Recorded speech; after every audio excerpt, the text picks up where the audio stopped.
değerli konuklarımız, hoş geldiniz. Bugün dünyaya kültür taşıyan Sakalar, İskitler konulu panelimizde sizlerle birlikte olmaktan çok mutluyuz, Ön Türk Akademisi olarak. Bugün 4 konuşmacımız olacak. Önce Profesör Doçent Doktor Özlem Oktay Çerezci, ardından Profesör Doktor Mustafa Aksoy, ardından Profesör Doktor Semih Güner'e ve hem sunucu hem de konuşmacı olarak eski çağ tarihi uzmanı Bahtiyar Aydın bizlerle beraber olacak. Ben öncelikle hocalarımızın CV'lerini, yani özgeçmişlerini okuyarak kendilerini buraya sahneye davet ediyor olacağım. İlk konuşmacımız Jale Özlem Oktay Çerezci. Kendisi 1980 yılında Kadıköy, İstanbul'da doğmuştur. 1998 yılında Mimar Sinan Güzel Sanatlar Üniversitesi Fen Edebiyat Fakültesi Sanat Tarihi bölümünü kazanmıştır. 2003 yılında Mimar Sinan Güzel Sanatlar Üniversitesi Sosyal Bilimler Enstitüsü Sanat Tarihi Anabilim Dalı Türk İslam Sanatları programında yüksek lisansını tamamladı. Ve tez konusu Türk sanatı grafon tasvirleri idi. 2007 yılında aynı programda doktoraya başlayan Sayın Özlem Oktay Çerezci, 2013 yılında 6. ve 9. yüzyıllarda Orta ve İç Asya'da maden sanatı Göktürk Devri isimli doktora tezini bitirip doktor ünvanını almıştır. Mimar Sinan Güzel Sanatlar Üniversitesi'nde 2007 yılında araştırma görevlisi olarak görev yapmaya başlayan akademisyen 2016 yılında doktor öğretim üyesi ve 2021'de doçent doktor olmuştur.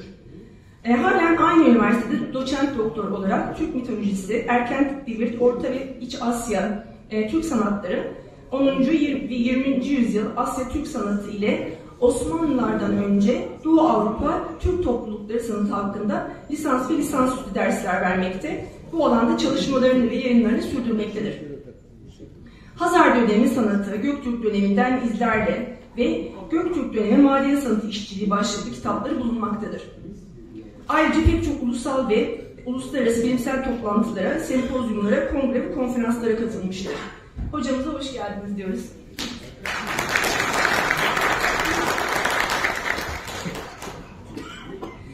İkinci konuşmacımız Sayın Profesör Doktor Mustafa Aksoy. Kendisi 1959 yılında Kadirli'de dünyaya geldi. Fırat Üniversitesi Fen Edebiyat Fakültesi Sosyoloji bölümünü 1986 yılında bitirdi. Evet, kendisinin müthiş kitabını da burada gösterebiliriz. Tamgalarla ilgili eski Türk tarihinden. Yüksek lisansını 1989 yılında İstanbul Üniversitesi Sosyal Bilimler Enstitüsü'nde tamamladı ve tez adı Safahat'taki bazı kavramların sosyolojik tahliliydi. 1995 yılında doktorasını İstanbul Üniversitesi Sosyoloji Bilimleri Enstitüsü'nde kültür sosyolojisi açısından Elazığ ve Ağrı köylerinde aileye, evliliğe ve sosyal hayata ilişkin gelenekler adlı teziyle tamamladı. Marmara Üniversitesi'nde ve Muzur Üniversitesi'nde çeşitli idari görevlerde bulunan Sayın Aksoy, 2023 yılında Muzur Üniversitesi İletişim Fakültesi dekanlığından ayrılmıştır. Kendisi halihazırda Muzur Üniversitesi Edebiyat Fakültesi Sosyoloji bölümünde öğretim görevlisi olarak çalışmalarını devam etmektedir. Yurt içinde ve yurt dışında çok çeşitli alanlarda saha çalışmaları yapan Sayın Mustafa Aksoy, birçok alanında birçok ödüller almıştır. Yaptığı katkılardan ötürü bunların arasında yılın öncü kültür araştırmacısı ödülü ve Türk Dünyası Hizmet Ödülü Muğla Sıtkı Koçman Üniversitesi tarafından verilen ödüller gibi ödüller ile taçlandırmıştır çalışmalarını ve aynı zamanda belgesel alanı ile ilgili belgesel çekimleriyle de ilgilenmiştir. Biz hocamızı teşekkür ediyoruz ve sahneye davet ediyoruz.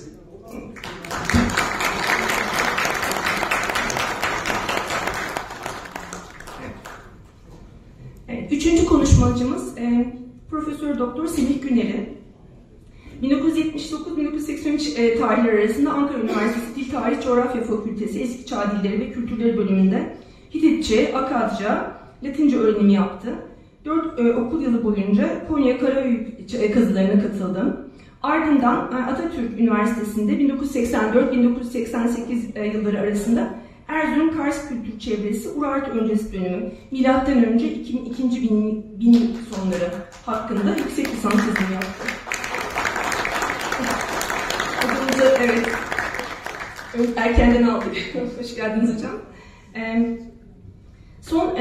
Son Tunç Erken Demir Çağı'nda Doğu Anadolu, Kafkasya, Orta Asya arasında gelişen kültürel ilişkiler konusunda doktora çalışmasını yaptı. DÜ'de 1998-2000 tarihleri arasında Kafkasya Orta Asya Arkeolojisi Araştırmaları Merkezi'ni ve arkeoloji bölümünü kurdu. Orta Anadolu, Doğu Anadolu ve Kafkasya Orta Asya'da Tunç Çağı kültürleri üzerinde arazi araştırmaları programladı. 2001-2021 tarihleri arasında Doğu Anadolu'dan Kuzey Kafkasya'ya, Güney Sibirya'dan Ankara-Baykal bölgesine, Doğu Türkistan'dan Tibet'e, Moğolistan Altay Dağları'ndan Çin'in Helan Dağları'na geniş alanlarda aktif arazi çalışmaları gerçekleştirdi. Araştırma sonuçlarını Türk Altay Kuramı adlı kitabı da topladı. Hoş geldiniz hocam.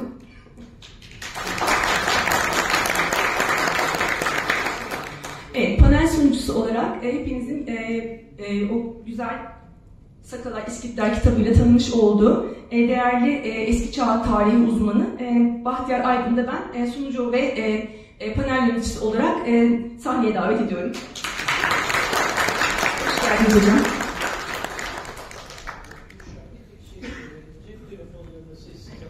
Evet, cep telefonlarını sessiz almanızı ya da kapatmanızı önemli rica ederiz. Güzel bir panel diliyorum. Teşekkür ederim.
En azından manzaradan bir tane kitap koyabildik, bulabildik. Evet, herkese hoş geldiniz diyorum. Bu bilgisayarı nasıl yöneteceğiz? Biraz zor da. Büşra hocam, şuna bir el at yine. Şimdi bu panelimizin 10 akademisyen hocamızla İzmir'de yapmayı düşündük. Kasım ayında İzmir Bademler Köyü'nde.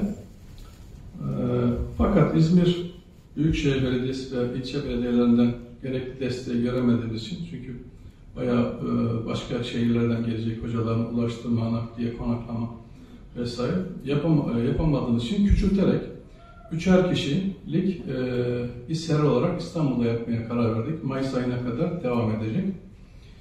Mustafa Aksoy hocam Tunceli'den geldi. Kendi uçak biletini aldı. Otelini ayarladı. Gidiş dönüş bizim için çıktı geldi. Kendi cebinden 18 tane ülkeye giden, 18 ülkede alt başlı, koş başlı mezar taşlarını arayan, tarayan, bulan, halı kilim desenlerini karşılaştırarak ben Gümüşhane'deyim dedi ki senin Gümüşhane'deki halı kilim desenlerini de kitabıma koydum. Hakikaten var. Türkiye'nin hemen her yerindeki halı kilim desenlerini almış koymuş. İran'daki, Hakasya'daki, Ukrayna'daki, Moğolistan'daki, Kırgızistan'daki, Kazakistan'daki, Amerika'daki Novaja yerlerine varana kadar gitmiş. Burada Marmara Üniversitesi'nde profesördü, antropoloji ve sosyoloji profesörü. Burayı bıraktı, 5 sene kadar önce Tunceli Muzur Üniversitesi'ne gitti. Orada Elazığ'da, Tunceli'de, Erzincan'da ne kadar at başlı, koç başlı mezar taşı varsa hepsini taradı, müzelere aldırdı. Kitabına da koydu. 18 yılda kitabını yaptı fakat Türkiye'de bastıracak yayın evi bulamadı. Kültür Bakanlığı bu arkada gördüğünüz kitabı basmadı. Sonra epey uğraştıktan sonra bir arkadaşı 1000 tane kitap bastı. Hoca da bunu üniversitelere, tarih bölüm başkanlarına, kütüphanelere, siyasetçilere gönderdi. 500-600 tane kadar gönderdi. 5-6 sene hiç kimse kapağını açıp hiç kimse geri dönüş yapmadı. Ben de tezimi yazarken hocamı aradım, dedim hocam böyle sizin kitaptan piyasada yok. Bir tane kitap gönderebilir misiniz diye. Dedi ki ben Tunceli'deyim, kitap İstanbul'da. Bir Hakkı amca 77 yaşında, şimdi 80 olmuştur. Kars'ta bir amcamızın Yenibosna'da Gaz Derneği'nin deposunda kutular içinde duruyor. Tabii ben çok şaşırdım. Sonra tezimizi yazdık, 4,5-5 ay geçti. Savunma jürisine girdik, YÖK'e teslim ettik. Sonra kaynak yayınlarına gönderdim. Tam kitap çıkmak üzere kargodan koca bir kitap geldi. Baktım Mustafa Hocam unutmamış bizi. Kitap geldi. Ben de İskit pantolonu, diz damgalı pantolonu onun kitabından kullanmak istiyordum. Sonra dedim hocam bu kitaptan elinde ne kadar var? Dedik yaklaşık 350 tane var. Dedim biz bu kitabı, yani ben Sakal Eskitler Twitter'da, Arşiv Sakal, Tarih Sakal hesaplarında bunu tanıtalım. Milyonlarca kişiyle buluşturalım. İnsanların mutlaka dikkatini çekecektir dedik. Ve kitabı tanıttık Twitter'dan. Cüzi rakamları da sattık. Hocaya da parasını gönderdik. Ama kitap şu an kara borsada yok satıyor. Yani bizim 250 liraya kargo dahil gönderdiğimiz kitap şu an 5000 lira. Dedim hocam bu kitap çok tanıtıldı. Milyonlarca kişiye ulaştı. Kitabı çok soran var ama kitap piyasada yok. Bunu tekrar bastırmanız gerekir. Hocam da dedi ki 2 senedir yine yurt dışına gideceğim. Her yaz ayları, Temmuz, Ağustos aylarında yurt dışına gidiyor. Bu sene de Saha Yakutlara gitti. Yani Yakutistan diye bildiğimiz kuzeydeki en soğuk ülkeye gitti. Isı bayramına, 21 Haziran'da Güneş bayramına gitti. Yine bir şeyler derledi, topladı, kitabı hazırladı, herhalde çıkaracak birkaç ay içerisinde ümit ediyoruz. Kitabın böyle bir macerası var. Çok kıymetli bir eser. Türkiye'de sahada, yani bu alanda yazılan tek eser. Alt başlı, koç başlı mezar taşlarından birçok şey öğrendim. Mesela 16. yüzyıldan sonra Ermenilerin mezarlarında alt başlı, koç başlı mezar taşlarını görmeye başlıyoruz. Hocam bu nedendir dedim. Dedi ki Afşarların bir kolu, doğuda kalanların bir kolu Kürtleşti, bir kolu da Ermenileşti. Ama geleneklerini, kültürlerini devam ettiler. Ve mezarlarında alt başlı, koç başlı mezar taşları var. Birazdan hocam hikayesini çok güzel bir şekilde anlatacak. Ben bir giriş yapmak istedim. Semih hocamı geçen ay davet etmiştik. Burada bir güzel bir sunum yapmıştı. Güney Sibirya Lena bölgesinden Göbekli Tepe'ye ve Boncuklu Tepe'ye bir yolculuk yapmıştık. Şimdi de İskitlerle Göktürk bağlantısını anlatacak. Çok keyifli bir sunum olacağını tahmin ediyorum. Onun da 1000 sayfaya yakın kocaman bir Türk Altay teorisi var. O da kendi alanında Türkiye'nin en iyi arkeoloğu. Dolayısıyla kendi tezini yaratan bir adam. Özlem Hocam maalesef kitap getirmemiş bugün. Özlem Hocam'la ilk defa tanışıyoruz. Bir dahaki konferansa onun da kitabını inşallah okuyacağız, tanıtacağız. Sosyal medyalarımızda da paylaşacağız. Konferansın sonunda tekrar panelin sonunda konuşuruz. Soru cevap da yapabiliriz. Evet, şimdi sözün bayanlara öncelik olarak Özlem Hanım'a veriyoruz ve bir alkış rica ediyorum.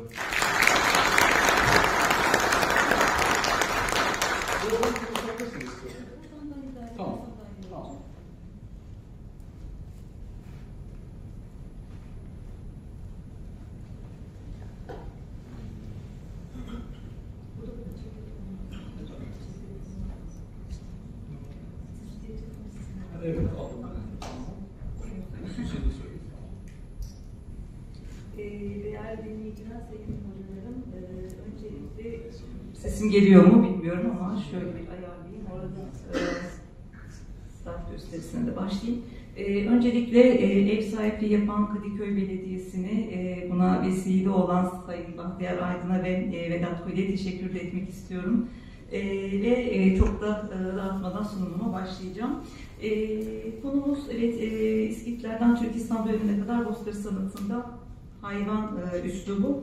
Ama yer yer Türk İslam sanatından da örnekler vereceğim. Çünkü özellikle bu coğrafyaya baktığımızda oldukça geniş bir coğrafyadan bahsediyor olacağız.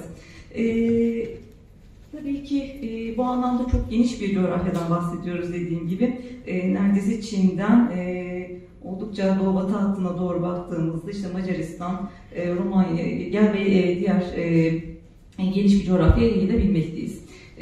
Şimdi geniş coğrafya demişken bu anlamda şunu da tabii ki göz ardında bulunmak lazım. Kültürel etkileşimler. Ama bununla birlikte kendi konumdan bahsedecek olduğunda tüm bu kültürel etkileşimlere rağmen kendi özelliğini koruyan bir üslup var Türk sanatına baktığımızda. Bunun izlerini sizlerle sürmeye çalışacağız. Evet, Karadeniz'in kuzeyi bu anlamda önemli ama bir de Orta İç Asya'ya bakmamız lazım ve bu noktada da tabii ki pazarı kurganları önemli.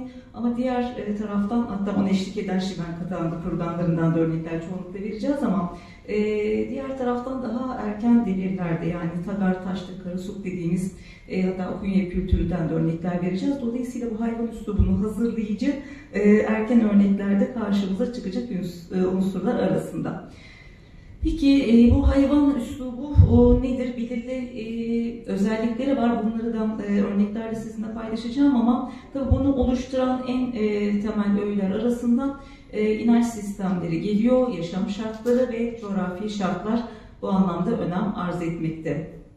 Özellikle tabii ki suyun bol olduğu yerlerde su kuşlarıyla ilişkili detayları görebiliyoruz ve tabii bunlarla ilişkili unsurlar arasında evrenin yaratılmasında mesela su kuşları oldukça önemli. Çok detaylarına girmeyeceğim sembolik anlamda konuyu dağıtmamak için. Ama tabii ki bulunan coğrafyayı da göz önünde bulunduracak olursak hayvanlar çok önemli yaşamlarında. Yemek için onların sütünden tabii kanımızı içiyorlar. Ve ısınmada kullanıyorlar, yiyecek olarak kullanıyorlar ve tabii ki en önemli besin kaynaklarını hayvanlar oluşturuyor. Dolayısıyla bu anlamda onlara duyulan bir saygı var. Korkunun yanı sıra vahşi hayvanlardan tabii ki korunmak amaçlı. Tüm bunlara baktığımızda bunları hayvanat olarak kabul ediliyor. Ve tabii ki onların koruyuculuklarına inanılmakta manevi anlamda. Tüm bunlar demin de bahsettiğim gibi onları bir saygı düzeninde de ortaya çıkartıyor. Ve tabii ki bu kadar hayvanların gücüne inanılmak neyi beraberinde getiriyor? Onların güçlerine sahip olmak ki bu da biçim değiştirme teması şeklinde karşımıza çıkacağız. Hepsinin örneklerini göreceğiz sizlerle. Ve tüm bunları bir çerçeveye soktuğumuzda hayvanlara yüklenen ciddi semboller var. Akabinde tabii ki şamanizm, gökyerüstü inançları gibi unsurlar ve bunların dışa vurumu hayvanların tasvir edilişine belirli bir üslup olarak yansıyor ki biz buna hayvan üslubu diyoruz. Şimdi isterlerse çok güzel doğada gördükleri hayvan konumuz olduğu için hayvanları gerçekçi üslupta tasvir ettiklerini görüyoruz. Bu İskitler'den Çarşamba Karadeniz'in kuzeyinden bir örnek. Burada gördüğümüz kadarıyla işte atı ehlileştirmeye çalışan bir mesela savaşçı var. Ehlileştirmek istediğini nereden anlıyoruz? Atın koşul takımları ya da eğri yok, diğerinde var.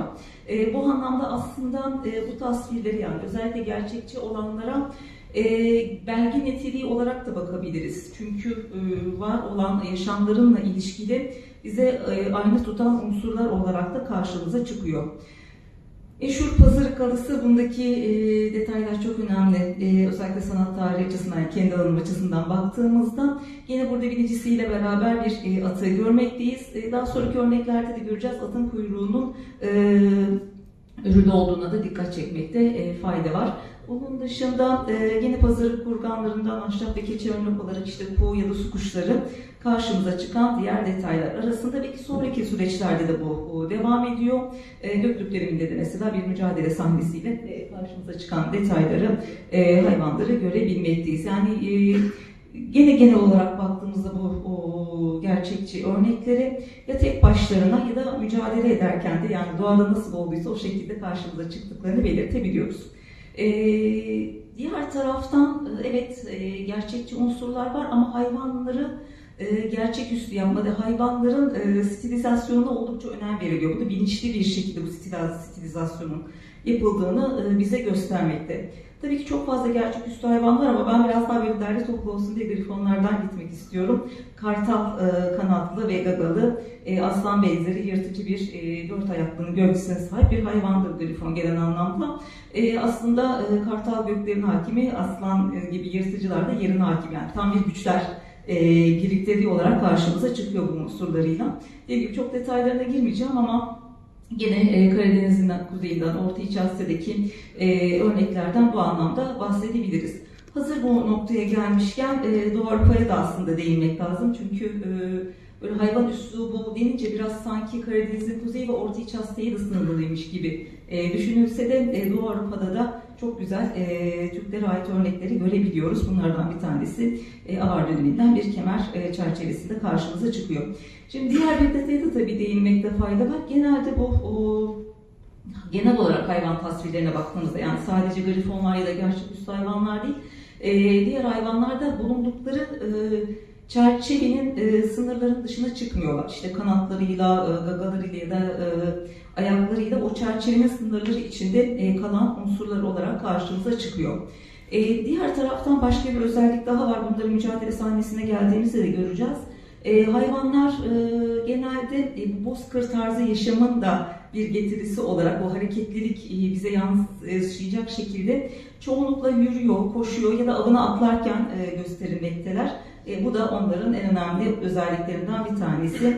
Gene Doğu Avrupa'ya doğru baktığımızda Nakzambikluş hazinesi çok çeşitli örnekleriyle karşımıza çıkar. Burada da yine bir madalyon içinde ormanlık bir aramda yürüyormuş hissini veren bir grifonla karşı karşıyayız. Ve Kubadağ Bat Sarayı'nın çinisinden bir örnek. Çok benzer üslupla ve tasarımla, tasvirle yüzyıllar sonra Türk İslam sanatında dahi belli başlı özelliklerini kullanarak, göstererek karşımıza çıkıyor bu tarz tasvirler. Bir de biraz fazla gitti ama tam şöyle yapalım. Gerçeküstü hayvanlarda gördük işte mesela grifon tasvirleri ya da işte Phoenix ya da Zümrüdanka dediğimiz gerçeküstü hayvanlar da var. Diğer taraftan toynaklı ya da yırtıcı hayvanlara kanat ekleme gibi bir durum da söz konusu. Muhtemelen bunu da ben gök inancıyla bağlıyorum. Çünkü gök oldukça kutsaldır.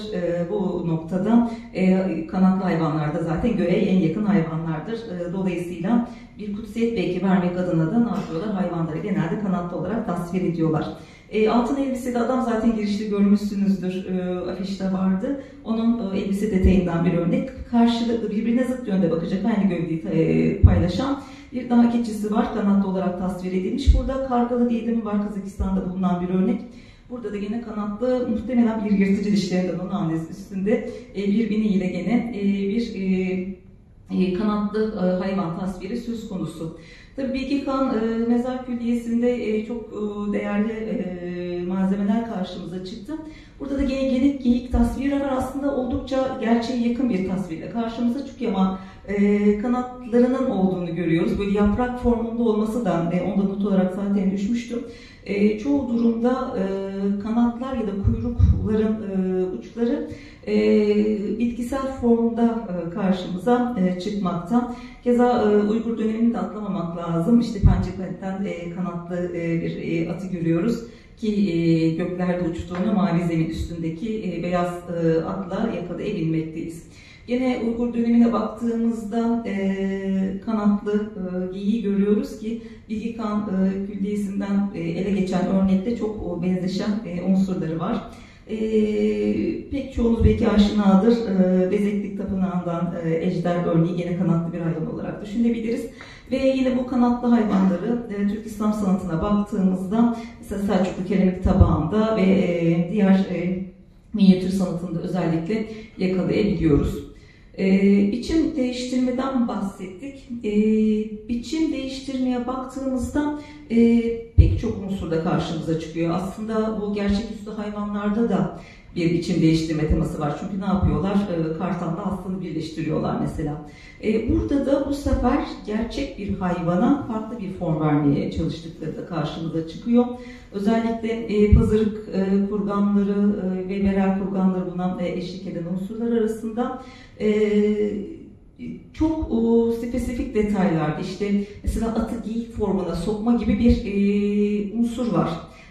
Özellikle Orta İç Asya'daki buluntular ışığında bunları değerlendirecek olursak ne yapıyorlar?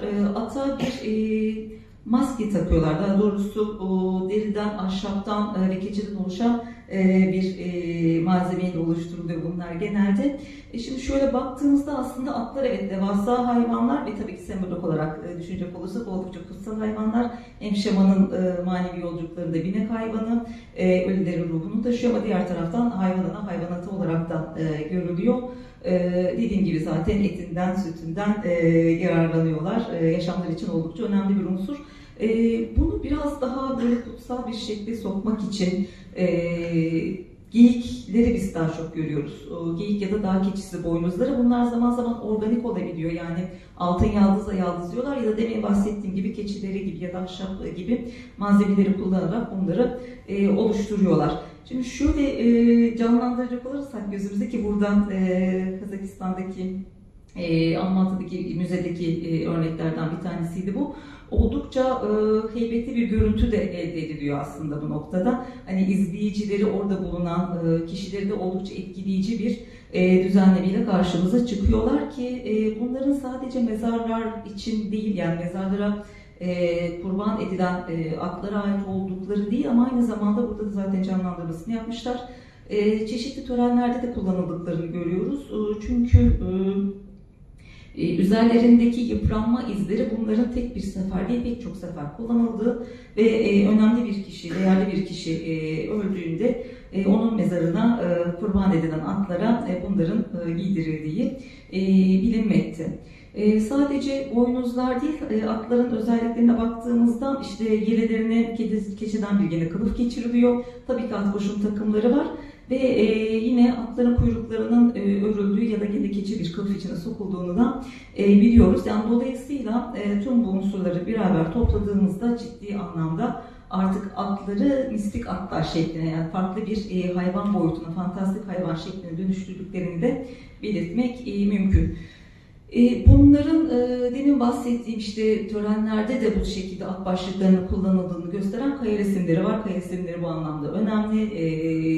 Döneminin yaşam şekli, kıyafetleri ve tabii ki inançları hakkında bize çok önemli bilgiler aktarıyor. Dolayısıyla Sibirya'daki kaya resmi de bunun en büyük destekleyicisi olarak karşımıza çıkıyor. O aslında bunun temelinde ya da yani inançlardan bahsetmiştik, şamanizmden bahsedebiliriz. Çünkü özellikle şaman kıyafetlerinde göz önünde alacak olursak şamanların başlıklarının yine kartal tüyü ya da işte geyik benzeri boynuzlu hayvanların başlıklarına sahip olduğunu görebiliyoruz. Yani dolayısıyla burada şamanların biçim değiştirmesi gibi özellikle atların, mezarlarda karşımıza çıkan atların geyiklerle birlikte gerçeküstü hayvanlara dönüştüğünü, biçim değiştirdiklerini belirtmek mümkün. Stilizasyondan bahsettik. Aslında gerçeküstü hayvanlar da belki stilizasyon grubunda bulunabilir. Ama bu stilizasyondan ayrıca bahsetmek de gerekiyor. Özellikle yine bu stilizasyona baktığımızda geyikler karşımıza çıkıyor. Çünkü geyikler oldukça kutsallar atlar gibi. Hangi anlamda? Boynuz dalları önemli. Çünkü boynuz dalları hayat ağacıyla ilişkilendirilen ya da dünya ağacıyla ilişkilendirilen en önemli unsurlardan. Dolayısıyla ne yapıyorlar? Bu kadar önemli bir sembolik detayı abartıyorlar. Bu da nerede karşımıza çıkıyor? Geyiklerin boynuz dallarının abartılarak böyle sağrılarına doğru, oldukça geriye doğru devasa bir şekilde verilmesi. Başka hangi detaylar var? Bakacak olursak genelde geyiklerin boynuz dalları S şeklinde kıvrılır bir biçimde karşımıza çıkıyor ki aslında bu aynı zamanda estetik bir görüntü de yaratıyor. Tabii şunu da belirtmek lazım. Bozkır şartları şöyle düşünecek olursak oldukça çetin. Doğaya karşı verilmesi gereken mücadele var. Kıtlık vesaire ve tabii ki düşmanlara karşı yani hayatta var olmak adına oldukça aslında çeşitli bir süreçten de geçiyorlar. Bu anlamda dikkat çekmek istediğim ürettikleri sanat eserleri aslında oldukça canlı, hareketli ve estetik olarak da yerini alıyor. Bunu da belirtmek istiyorum. Var, mesela Tagar döneminden de örnekler var. Dikkat ettiğimizde özellikle geyikler, dediğim gibi tek böyle unsurlardan gitmeye gayret ediyorum ki bir bütünlük oluşsun diye. Genelde geyikler, evet hayvanlar doğada yürüyorken demiştik ama geyiklere geldiğimizde geyiklerin işte ayakları dizler üstünde oturdukları, başlarını yukarıya doğru kaldırıp demin de bahsettiğim üzere o devasa boynuz dallarını geriye doğru uzattıkları pek çok unsur karşımıza çıkan detaylar arasında. Tabii bu noktada geyikli taşları da hatırlamak lazım. Atlarını zaten üzerlerindeki geyik tasvirlerinden alıyorlar. Yüzyıllar boyu bu şekilde geyik tasvirlerin varlığını koruyor. Türk sanatına baktığımızda gene burada da benzer bir biçimde geyiklerin işte boyunlarını yukarıya doğru kaldırıp havaya doğru bakmaları ve boynuz dallarındaki abartı oldukça kendini koruyan bir şekilde çok farklı coğrafyalarda karşımıza çıkıyor. Pazarık kurganı ve Kokbilotos'undaki Natoli Polozman bulduğu kadın asilzade olarak da geçen bir takım mumyalar var. Bu mumyalarda da aslında bu gördüğümüz hayvanların tasvirlerini çok net olarak seçebiliyoruz. Yine burada da benzer bir biçimde boynuz dallarını geriye doğru abartılı bir şekilde götürülmüş tasvirlerle karşı karşıya çıkıyoruz. Özellikle şunu da belirtmek istiyorum tabii ki. Bu dövmeli adamdaki dövmelerin üslubu ve tasviriyle o pilotosundaki kadın asilzadenin dövmelerin oldukça benzediğini de bu noktada dikkat çekmekte fayda var. Abartıdan bahsettik. Evet, geyiklerin boynuz dalları abartılıyor. Bir taraftan da yırtıcı hayvanlar önemli unsurlardan bir tanesi. Ve onlara karşı özellikle mücadele sahnelerine baktığımızda evet geyikler kutsal hayvanlar. Onu mücadele sahnelerine geldiğimizde de belirteceğim gerçi ama mücadeleye geldiğinde ya da kutsallık noktasına baktığımızda, onlara duyulan saygıya baktığımızda vahşi hayvanlar biraz daha ön plana çıkıyor ve onların o yırtıcı özelliklerini biraz daha vurguluyorlar. Çünkü doğada güçlü olan kazanır. Bu noktada yırtıcı hayvanlarından o yırtıcı tarafları karşımıza çıkmakta. Mesela kartal ya da benzeri yırtıcı kuşlara baktığımızda onların gagasının ve pençelerinin çok iri şekilde onların güçlerini gösterecek bir biçimde yansıtıldığını görebilmekteyiz. Keza grifonlarda da benzer biçimde. Çünkü zaten grifonlar kartal cinsli hayvanın gagasına sahipler. Bu anlamda bu detayları çok fazla görebiliyoruz. Ve diğer unsurlara da baktığımızda gene bu gücün bir yansımasını belirtmek için bu tarz özellikle kartal ya da kartal grifonlar da deniyor bunlara, kanatlarının açık bir biçimde ve cepheden tasvir edildiği pek çok unsur yerini alıyor. O Karadeniz'in kuzeyi ve Orta İç Asya'daki örnekler çok birbirine dediğim gibi pozisyon olarak çok benzediklerini belirtebiliriz ve başlarına baktığımızda başlarda profilden verilmiş şekilde yerlerini alıyorlar. Keza bunların yansımaları yine Türk İslam sanatında da karşımıza çıkıyor. Özellikle bu Barka ve Gülşah'taki yırtıcı kuşta şu 1. Pazarı kurganındaki Herodotüs detayını vermek istedim. Duruşları hemen hemen neredeyse aynı. Gövde cepheden, baş hafif profilden verilmiş şekliyle açık kanatlarıyla gösterilmesi oldukça birbirine örtüşen unsurlar. Keza Anadolu'ya geldiğimizde işte Erzurum çifte minareli Yakutiye bunların örnekleri çok fazla. Tek tek belirli örneklerle gitmek istedim. Dolayısıyla bu tüm detaylara baktığımızda kanatların açık olması, gagaların kancalı şekilde belirtilmesi ve pençelerin özellikle iri olarak ele alınması en önemli unsurlar arasında ve yüzyıl olarak da hem de coğrafya olarak da baktığımızda çok geniş bir yelpazede bu üslubun korunduğunu belirtebiliriz. Yine stilizasyon içinde belirttiğimiz şekilde daha önce de görmüştük. Bu yine dövmeli adamın dövmelerinden bir detay. Biraz bulanık çıkmış gerçi. Evet, geriye doğru boynuz dalları abartılı bir şekilde geriye veriliyor ama bazı unsurlarda da bu boynuz dallarına ve kuyruklara eklemeler yapılıyor. Hangi anlamda? Boynuz dallarına ve kuyruk uçlarına baktığımızda mesela buradaki örneklerin isik kurganında da var. Gene altın elbiseli adamda örneğinde olduğu gibi. Burada kanat detayları da görüyoruz. Kartal grifon dediğimiz kuş başlarıyla sonlanması. Niye kartal grifon detayını kullanıyoruz? Aslında kulaklı kartal olarak da geçiyor ama o dönemi çalışan pek çok araştırmacının da hemfikir olduğu, eğer kartalın başında kulakları ve zaman zaman yelesi varsa bu mistik bir hayvandır ve kartal grifon olarak ifade edilir şeklinde. Dolayısıyla bu tarz başları da biz özellikle geyiklerin boynuz dallarının bitimlerinde ya da kuyruk uçlarında yakalayabiliyoruz. Tüyekli kurbanından bir örnek var. Evet, bu hem stilizasyona ait bir örnek ama tabii diğer unsurları da var. Başka yerde de göstereceğim onu örnek olarak.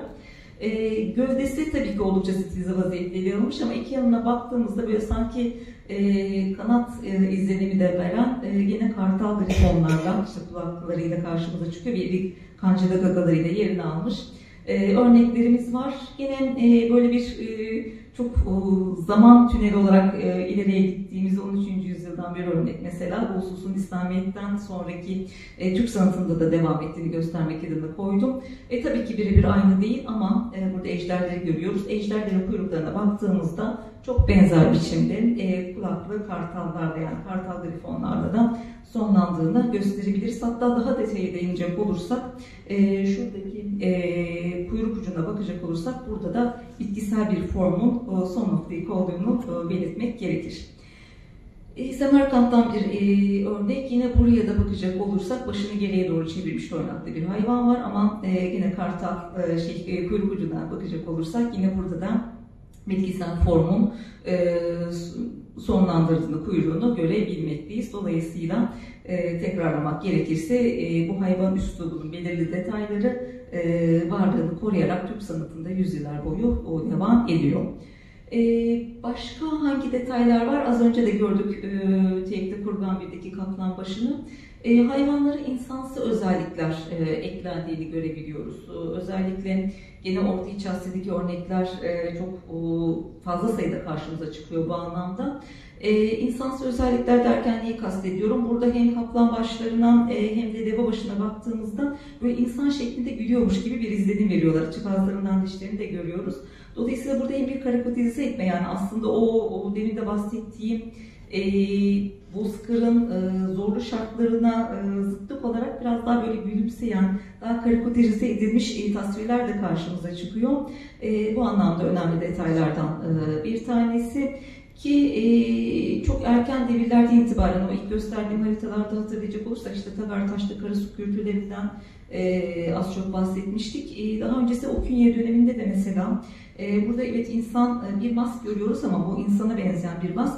Ama boynuz dallarına baktığımızda o antropomorfik dediğimiz bir karakter karşımıza çıkıyor. Yani insan ve hayvan karışımı bir figür grubunu görüyoruz özellikle Okünye döneminde. Dolayısıyla bu insan ve hayvan özelliklerinin bir araya getirilmesi oldukça köklü bir gelenek olarak Türk sanatında kendini gösteriyor ve yine böyle bir zaman tünelinde çok ileriye gittiğimizde 14-15. yüzyıl muhtemelen siyah kalem bu anlamda önemli. Orada tam olarak kimliğini bilemiyoruz ama Orta Asya üslubunun, Orta Asya Türk sanatını iyi tanıdığını görebiliyoruz detaylarından. Dolayısıyla burada da ne karşımıza çıkıyor? Evet, her ne kadar insanla benzese de demon olarak bunlar adlandırılıyor. Boynuzlarıyla karşımıza çıkan yani insan ve hayvan karışımı figürlerin tasvirini yakalamaktayız. Peki Doğu Avrupa'ya baktığımızda neler var? Özellikle Hazarlar bu anlamda önemli. Ve Göktürk döneminin devamcısı olarak kesinlikle Hazarları bu noktada sanat tarihi açısından değerlendirmek mümkün. Ama tabii ki üslup olarak baktığımızda burada da mesela bir biçim değiştirme teması karşımıza çıkıyor.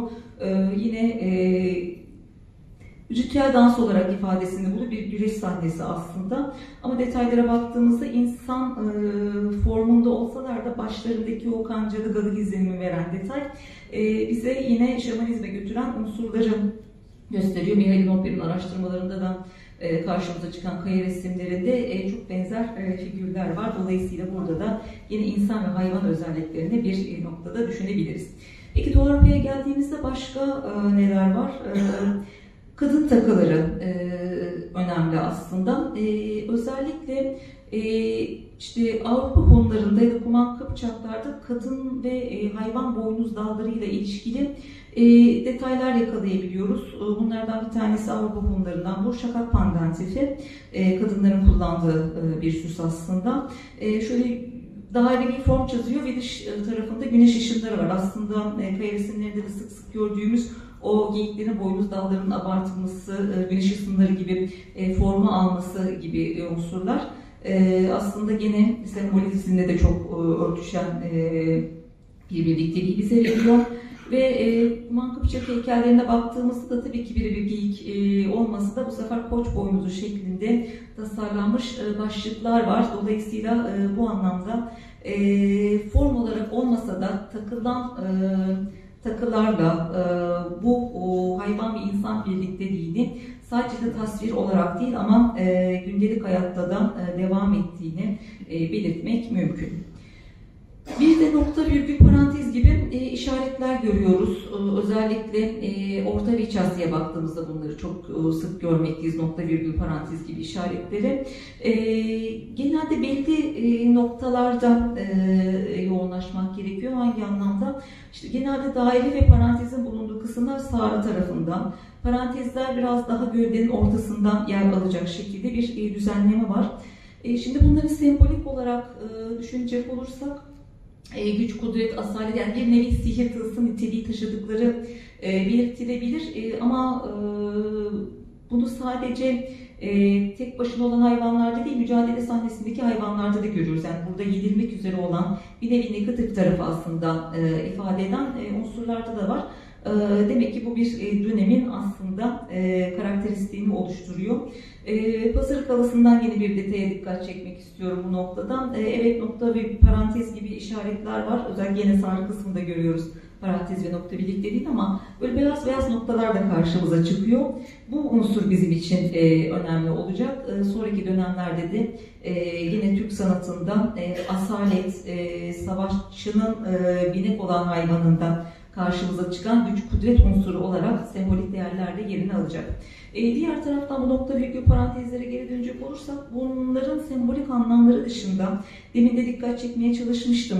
İşte nokta, parantez birlikteliği biraz daha sağ kısımda yer alıyor gibi ya da işte parantezler gövdenin ortasında demiştim. Bunlar biraz daha sanki böyle işte kaburga, omur, kalp, mide gibi iç organları da ifade ettiği düşünülmekte. Benim düşünceme göre belki de her ikisi de bu anlamda kullanılıyordu diyebiliriz. Gene bunun erken örnekleri her zaman olmasa da Okunyevi döneminde de hayvanların üzerinde çeşitli işaretlerin tasvir edildiğini görebiliyoruz ve gene şöyle bir zamanda ilerleyecek olursak burada 7-8. yüzyıla ait bir örnekte, mesela Dandan Kılık'taki örnekte atın gövdesi üstünde noktalar yok ama yaprak formları var. Zaten tüm bu kompozisyona baktığımızda işte bilicisinin sağ elinde ritüel şekilde baş ve işaret parmakları arasında kap tutması vesaire gibi unsurları da değinecek olursak bu kişinin kutsal bir kişi ya da hükümdar her şekilde önemli bir kişilik olduğunu belirtmek mümkün. Dolayısıyla bunun binek hayvanı da bu anlamda ne yapıyor? Bu gücü, kutsallığı pekiştirecek şekilde sembollere sahip olabilmekte. Yine daha önce de gördüğümüz bir örnek Varga ve Gülşah'a baktığımızda da özellikle Varga'nın atının benekli olarak, yani onun önemini vurgulayacak şekilde binicisinin karakteriyle özdeşleşecek sembolleri taşıdığını çok rahatlıkla söyleyebiliyoruz. Birkaç böyle gene unsura baktığımızda hayvanların tek başlarına Pazarı kurganındaki örnek oldu. Bir diğer daha önceki örneklerde de gördük. Ya da işte grup halinde, bir sürü halinde tasvir edildikleri dikkatimizi çeken unsurlar arasında gene Pazarı Kurgan 5'ten başka bir mumyanın baldırında özellikle bir sürü şeklinde yürüyen hayvanları, toynaklı hayvanları görüyoruz. Gene burada da başta geyik dizleri üstüne gene çökmüş vaziyette alışık olduğumuz şekilde ve arkasındaki grubuyla beraber karşımıza çıkıyor. Elekli sızım nispeten yeni bulunan ve araştırması yapılan kurganlardan bir tanesi Kazakistan'da yer alan. Demek istediğim tek başlarına grup halinde bulunabiliyorlar. Bu grup olmalarına evet sürü şeklinde yürüyorlar ya da sürü şeklinde hani normal doğada oturuyormuş gibi izlenim veriyorlar ama bunun dışında belirli hayvanların böyle bir çember yapacak şekilde birbirine ardı sıra bir döngü vaziyetinde tasvir edildikleri durumlar da var. Bunlar özellikle sanki bir böyle bir çark, bir devinin bir sonsuzluk ifadesi de karşımıza çıkan sembollerle düşünebiliriz ve tabii ki hayvan mücadele sahneleri bunları da grup şeklinde hayvanlar kalemine alabiliriz. Mücadele sahneleri daha evvel de bahsettim. Türk sanatında çok fazla yerde karşımıza çıkıyor mücadele sahneleri. Gene Karadeniz'in Kuzey Orta İç Asya'daki örneklerle karşı karşıyayız. Bunların belirli özellikleri var. Özellikle Orta İç Asya'ya baktığımızda yani Pazarık kurganlarındaki gruplar, örnekler bunun güzel detaylarını veriyor. Belirli bir şeyleri var, oluşumları var. Bu da nedir? Yırtıcı avına, işte kartal, grifon olabilir ya da dört ayaklı başka bir yırtıcı olabilir ya da grifon olabilir. Avına genelde sırtından bir saldırı düzenler. Bu sırtından saldırı düzenlemede avcı hayvanın avını sırtından, arka ayaklarından ya da sağrısından yakalamasıyla devam eder. Aslında bu noktada şuna da değinmekte fayda var. Hani mücadele sahneleri terminolojiye bu şekilde yerleşti, biz de öyle kullanıyoruz ama genelde kazanan hayvanla yenilen hayvan aslında çok belli. Yani burada biraz daha böyle farklı bir belki ifade kullanmak lazım. Çünkü artık yenilen hayvan ki bu zaten işte geyik oluyor genelde ya da onun benzeri toynaklı bir hayvan. Bu saldırının şiddetiyle ne yapıyor? Ön ayakları özellikle kırılmış şekilde düşmek ya da düşmek üzereyken gösteriliyor. Dolayısıyla burada dediğim gibi artık yenilgiyi kabul etmiş bir toynaklı hayvanla karşı karşıya kalıyoruz. Bunun dışında yine bu anın şiddetiyle ne yapıyor? Saldırının geldiği yöne doğru çoğunlukla başını çevirmiş şekilde bu hayvanlar karşımıza çıkıyor, toynaklı hayvanlar ya da yırtıcı hayvanlarda da mücadeleler var, yenilen hayvanlar diyelim. Ve gövdesinin arka kısmı yukarıya doğru kıvrılmış vaziyette gözüküyor. Dolayısıyla burada bir detay daha var. Tek bir an değil, birkaç anı tek bir sahnede verme durumu da söz konusu. Dolayısıyla bu nokta da önemli. Yani sanattaki ustalıklarını burada da görebiliyoruz. Çok farklı, daha doğrusu birbiri ardı sıra gelebilecek hareketleri tek bir sahnede verebilmekteler ve bu yine sahnelerin geneline baktığımızda tam bir dinamizm hissediyoruz. İşte saldırının en şiddetli anı veriliyor aslında. Saldıran hayvanın pozisyonu ve işte saldırıya uğrayan hayvanın aldığı başına doğru geri çevirmesi ve düşmek üzere olması. Bu anlamda yine Bozkır tarzı yaşam karşımıza çıkıyor. Onun dinamikliğini bize gösterecek şekilde. Tabii ki bunların sembolik anlamları var. Hem doğa gözleminde tabii ki bunlar yerini alıyor ama sembolik olarak da baktığımızda az önce de dediğim gibi güçlü olan kazanır. Dolayısıyla bu yırtıcı hayvanları ne yapıyorlar? Her ne kadar geyik özellikle kutsal olarak kabul edilse de mücadele sahnesine geldiğimizde artık geyik yenilen hayvan, güçsüzlük ya da pozitif ve negatif olarak düşünecek olursak negatif olan unsurlara işaret eden hayvanlar şekline dönüşüyor. Bunun dışında gene Hazarlara yani Doğu Avrupa'ya doğru o geçiş yapacak olursak yine benzeri hayvan mücadele sahneleri karşımıza çıkmakta. Hatta burada biraz alegorik olarak da var. Burada bir savaş sahnesi var ama arka tarafta savaşçı ne yapmış? Dizleri üstüne çökmüş. Hayvan mücadele sahnesinde galip gelen ayıyı avlarken gösteriliyor. Yani dolayısıyla bu mücadele sahneleri aynı zamanda kahramanın gücünü vurgulamak için de yapılır. Bu kadar işte mücadeleyi kazanmış yırtıcı hayvanı korkusuzca karşısına dikilip işte ok atması cesaret gerektiren bir olay. O muhtemelen vuracak, ona doğru doğrultmuş vaziyette. Bu anlamda aslında burada vurgulanmak istenen savaşçının güçlü karakteri, korkusuzluğu ve iyi bir savaşçı olduğu. Benzeri durumlar Nabzan ve Kuşa Zihnesi'nde hayvan mücadele sahnelerinde görebilmekteyiz. Yine Avrupa'ya doğru, Doğu Avrupa'ya doğru baktığımızda yine burada da aslında bir önceki örneklerle çok benzer şekilde başını geriye doğru çevirmiş, dizler üstüne düşmüş bir toynaklı hayvanı görüyoruz ve hemen onun üstünde de bir grifon var. Yine onu ensesinden ve sarısından yakalamış vaziyette karşımıza çıkıyor. Kubadağ Basları, yani Türk İslam dönemine geldiğimizde biraz daha naif, tabii ki bu birisi özellikle saraydaki Çiniler olduğu için biraz daha naif şekilde olmakla beraber az çok belli unsurlar hala karşımıza çıkmakta. Kuş burada evet sanki üstünde duruyor, üstüne konmuş gibi ama kafasını gagalıyor burada avının. Ama avda, yani yenilecek olan hayvanda başını gene tıpkı çok daha önceki örneklerde olduğu gibi başını geriye doğru çevirmiş vaziyette saldırının geldiğinde doğru bakarken tasvir edilmiş. Ve minyatürler özellikle bu anlamda çok çözümlemesi güzel detayları karşımıza çıkartıyor. Minyatürlerde bu Kubadağ Basrı'nın zıttına yine bizim erken örneklerde yakaladığımız, yani İskit ve Sakalar'da İskit Sakalar'da gördüğümüz örneklere benzer şekilde ne yapmış? Avına gene saldırmış vaziyette, hatta pençelerini avın üstüne geçirmiş şekilde onun üstündeyken gösteriliyor. Yine burada da ne yapıyoruz? Özellikle pazarlık örneklerinde gördüğümüz mücadele sahnesinin en şiddetli anına tanıklık edebilmekteyiz. Bazı unsurlarda gene hayvan üslubu detaylarına baktığımızda nesnelerin tamamının ya da bir kısmının hayvan olduğunu çok net yakalayabiliriz ki bu aynı zamanda heykelsilik özelliği, yani üç boyutluluk da beraberinde getiriyor.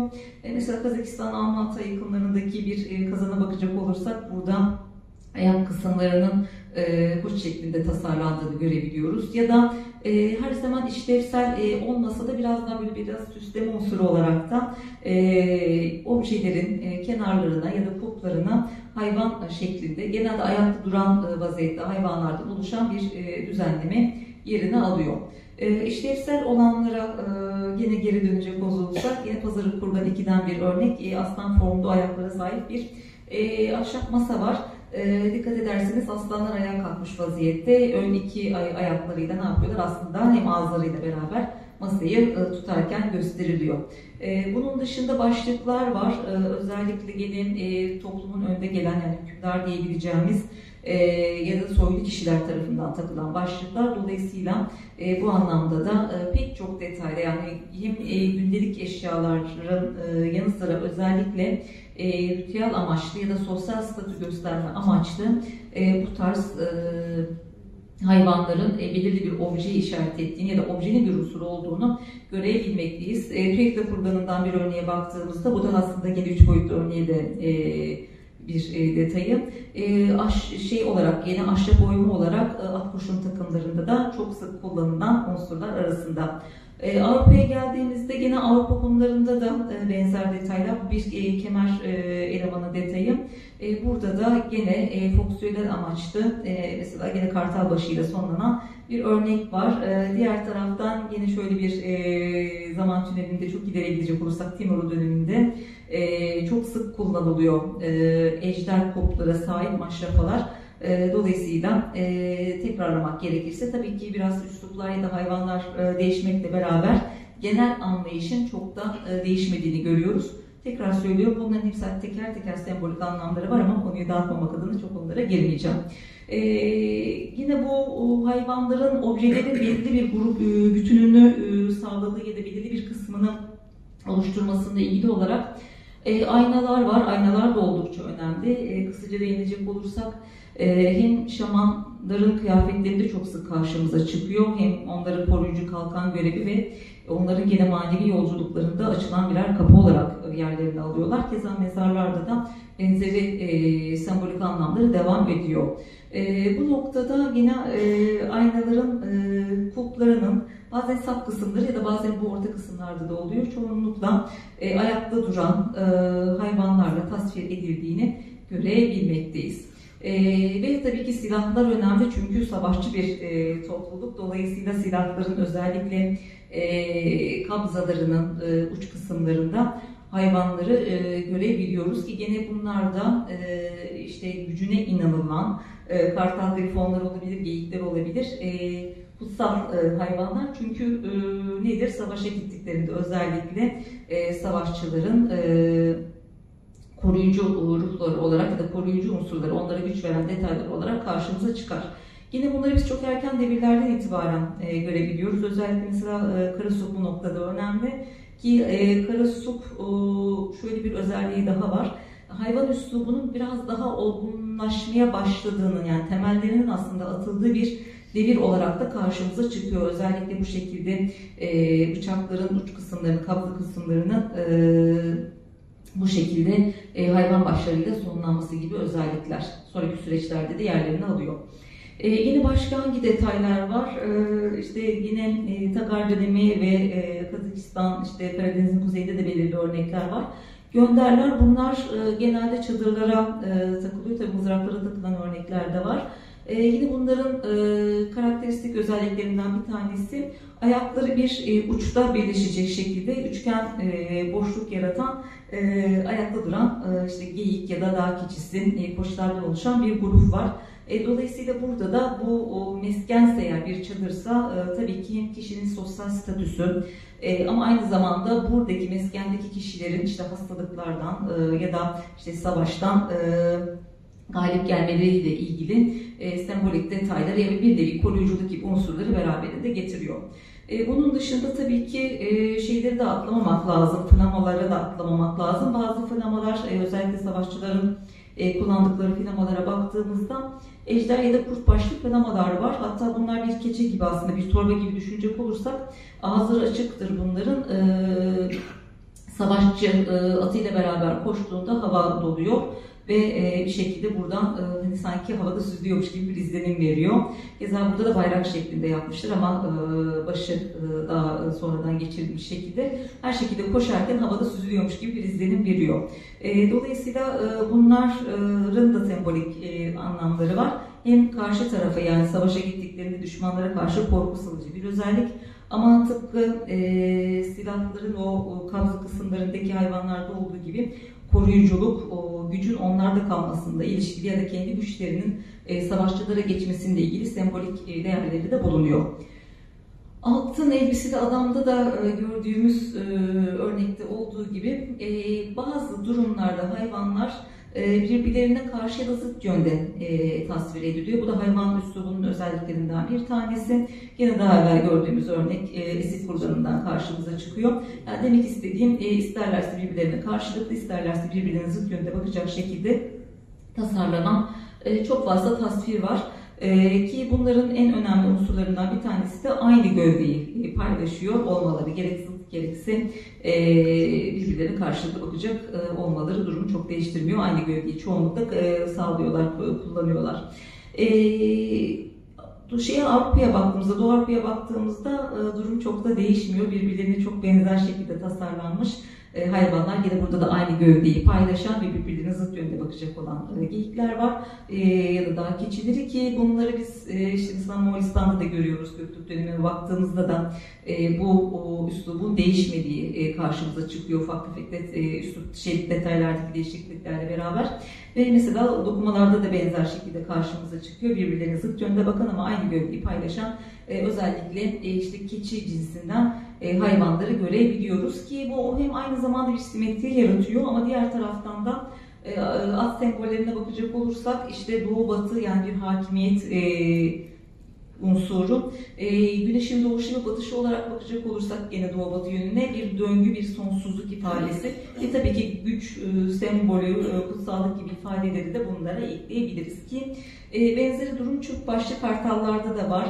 Gerek Anadolu'da çok sık gördüğümüz, gerekse biraz daha alışık örneklerin dışına çıkmak istedim. Bulgaristan'daki mesela Starzagora'da da tıpkı bu geyik benzeri hayvanlarda gördüğümüz şekilde birbirlerine zıt yönde bakan ama aynı gövdeyi paylaşan hayvanları çok sık görebiliyoruz.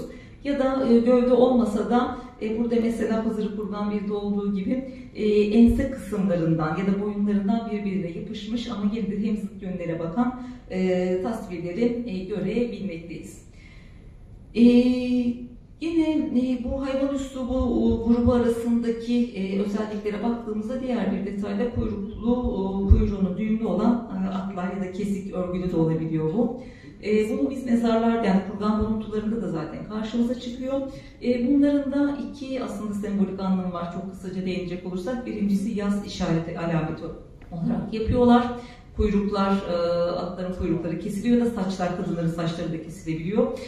Diğer taraftan kuyruğu işte düğümlü ya da kesik toplu olması atların aynı zamanda savaşa giderken de bu şekilde atların kuyruklarını örüyorlar ya da topluyorlar. Bunu biz gene sonraki dönemlerde de görebilmekteyiz. İşte Göktürk döneminde de gene belki bir savaş ya da işte ritüel bir sahne olarak düşünebiliriz. Sonraki süreçlerde de gene Naksan Mikloş hazinesine baktığımızda mesela yine kuyruğu düğümlü ve hatta bitkisel formda sonlanan, atın kuyruğunu sonlanan bir düzenlemeyle yerini alıyor ki bunu savaşçı olduğunu da belirtebiliriz. Zaten esirini almış vaziyette götürüyor. Ve Türk İslam sanatındaki yansımalarına baktığımızda da pek çok detayda kuyruğu düğümlü ya da toplu atlar yerini alıyor. Dolayısıyla bu da en önemli hayvan üslubunun değişmez unsurlarından bir tanesi olarak karşımıza çıkmakta. Ve yine diğer özelliklerinden bir tanesi gövdenin, az önce de mücadele sahnelerinde bahsetmiştim, gövdesinin özellikle geri yarısının yukarıya doğru döndürülmesi pek çok detayla karşımıza çıkıyor. Ama diğer taraftan başka bir unsura daha değinmek istiyorum hazır yeri gelmişken. Eğri kesim tekniği. Hayvanlar ya da diğer tasvirlere baktığımızda köşeli hatları çok sık görmüyoruz. Eğri kesim yani S kıvrımı olarak da ifadesinde bulan kıvrımlı hatlar karşımıza çıkıyor. Bunun nedeni de yine az önce değindim. Bozkır tarzı yaşama bir getirisi, yani o anın hareketine, dinamikliğini vermek adına hatları kıvrımlı yapmak durumundalar. Dolayısıyla bunların yansımasını da biz görebilmekteyiz eğri kesim tekniğinde. Yavaş yavaş sona gelirken yine başka bir teknikten bahsetmek istiyorum. Evet, kabartma, kalıp tekniklerini kullanıyorlar ama ajur tekniği de çok sık karşımıza çıkıyor. Doluluk, boşluk etkisi yaratan örneklerdir bunlar. Ve pek çok materyal, işte bronzda, deride, altında ya da altın yaldızda, keçede pek çok kullandıkları her malzemede aslında bu ajur tekniğini yeri geldikçe kullanıyorlar. Ki özellikle bu derileri biz nerede görüyoruz? Çeşitli nesnelerin üstüne aplik yapmak için kullanıyorlar. Burada mesela o az önce bahsettiğim Ukok Biyodosundaki kadın Asilzade'nin tabutunda olduğu gibi bir canlandırma tabii ki. Üzerinde tabutunda gene ajur tekniğinde yapılmış giysiler karşımıza çıkıyor. Ve şuradaki detaya bakacak olursak genelde keramik kapların ya da ahşap kapların üzerlerinde de ne yapıyorlar? Yine deri apliklerle işliyorlar. Bu noktada şuna da değinmekte fayda var. Bulabildikleri ya da kullandıkları aslında diyeyim, ürettikleri her nesnede, özellikle ritüel amaçlı ya da kurbanlara koydukları hemen hemen her nesnede hayvanların ya direkt kendi formlarını ya da bir unsur olarak hayvanları yakalayabiliyoruz. Bu da onların hem bulundukları coğrafya hem de yaşam şartlarından kaynaklı ve onlara duydukları değerle ilişkili olarak karşımıza çıkıyor. Sonuç olarak baktığımızda yine bir grup üstünden gitmek istedim. Şöyle bakacak olursak işte Orta İç Asya, Karadeniz'in kuzeyi, Anadolu'da örneklerde verdik yer yer ve Doğu Avrupa'ya baktığımızda yani aslında Türk sanatından çok erken devirlerden itibaren belirli detaylarda çok da değişmeden gelişen hayvan üslubu yine çok erken tarihlerden itibaren bütünlüğünü koruyarak hem yüzyıllar boyu hem de çok geniş bir coğrafyada varlığını sürdürmüş. Bir yandan bir semboller bütünü ama diğer taraftan da onların yaşam şeklini, inançlarını anlamamızı sağlayan birer belge olarak karşımıza çıkıyor. İlginize, sabrınız için teşekkür ediyorum.